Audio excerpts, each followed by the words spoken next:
Hello, my name is Leon Simmons. I'm a graduate student in the master's program in the special education program at Grand Canyon University. This assignment is called Supporting the Whole Student.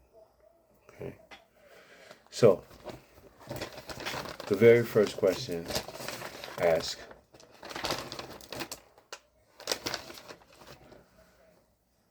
explain how socioeconomic status, including poverty, affects the development and learning of children in early adolescence. When a child grows up in poverty, they are exposed to an adverse but correlating set of facts. In the poverty, stress, and brain development, new directions and prevention and intervention, written by A. Predator on January 12th, 2018. He wrote that families in poverty had reduced gray matter volumes in the frontal and temporal cortexes of their brain. Poverty shapes the student's mind.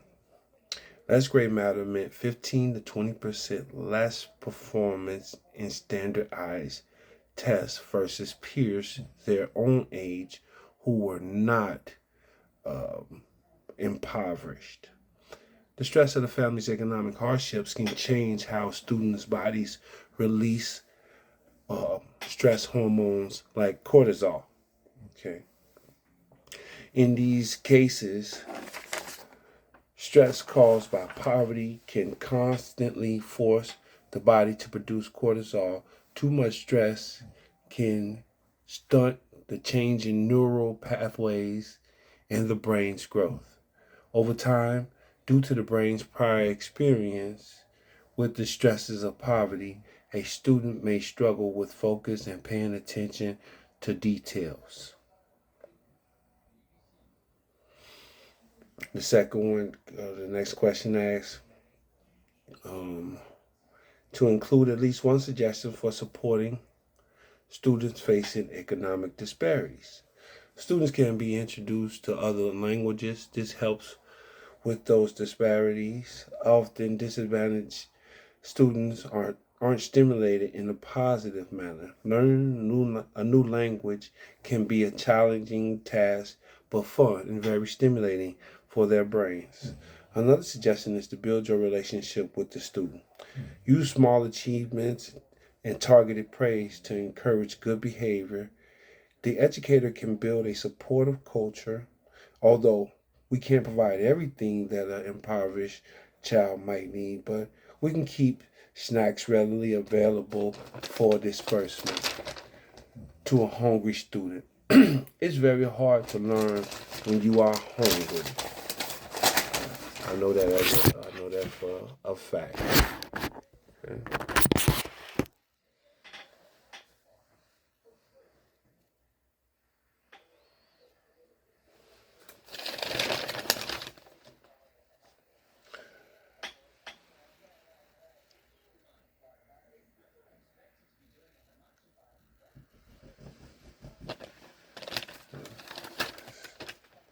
All right. The next question asks, describe how language acquisition, culture, and socioeconomic status of a student affects classroom practices.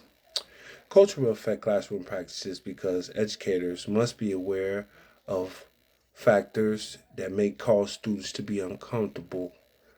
Okay. Some cultures demand that children are submissive. A submissive child may have problems with participation in class. Instead of having heavy dialogue and discussions, maybe the student can get to write it out on paper. Okay. So a lot of times those children are told to be seen and not heard. So it's very hard to get those students to start to vocalize and communicate with you um, in situations like that. Teachers can be also conscious of. Hold on.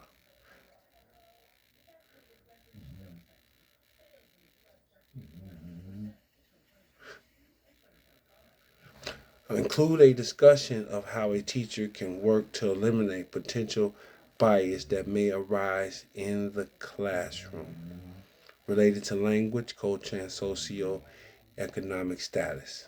The teacher's bias and others as well. Teachers can be conscious of correcting English language learners when they mispronounce words or use words in the wrong context instead of correcting them out loud and embarrassing them.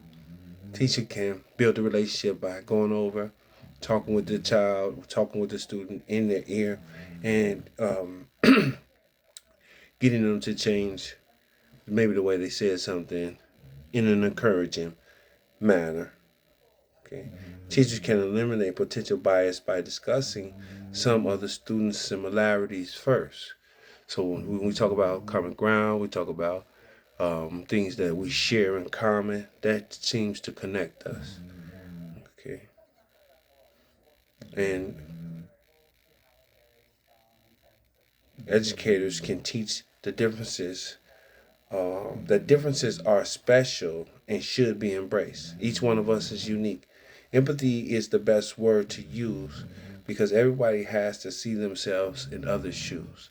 The most marginalized people can become the most marginalized people if you don't say something, you don't speak up. Okay. The next question asks to provide 2 to 3 ways teachers can support diverse languages and cultures in the classroom to further promote student learning and development. Well, one way is to support diverse languages and cultures in the classroom to further promote learning and development and to encourage an inclusive classroom. Teachers have to make each student feel valued. Eventually, teachers will learn what their students are interested in, and we use those interests to create bonds. Educators can learn words in the student's language to encourage communication. Small words to greet the student, things in terms of endearment, things like that can all be used to support diverse languages and cultures in the classroom. Educators can treat students' backgrounds in native languages as an asset.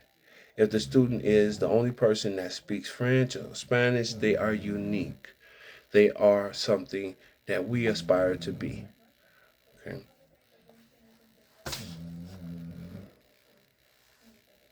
Language acquisition can affect classroom practices in many ways.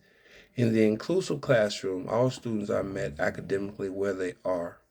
Teachers will not only have to differentiate the work, they will have to translate and understand the materials being presented. This will increase a need for extra planning time. Every day will be a challenge to ensure that everyone is learning and developing in some manner. Right?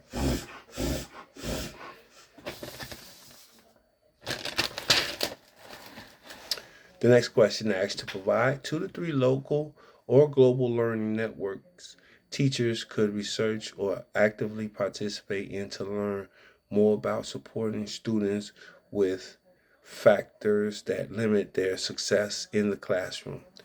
Teachers can research or actively participate in the ISTE and the ASCD Connect community. Teachers can access resources and collaborate on critical issues. Learning Forward Network can also be used to research or actively participate in to learn more about supporting students by applying evidence-based policies and practices to issues that arise that limit their success in the classroom. All right. Thank you.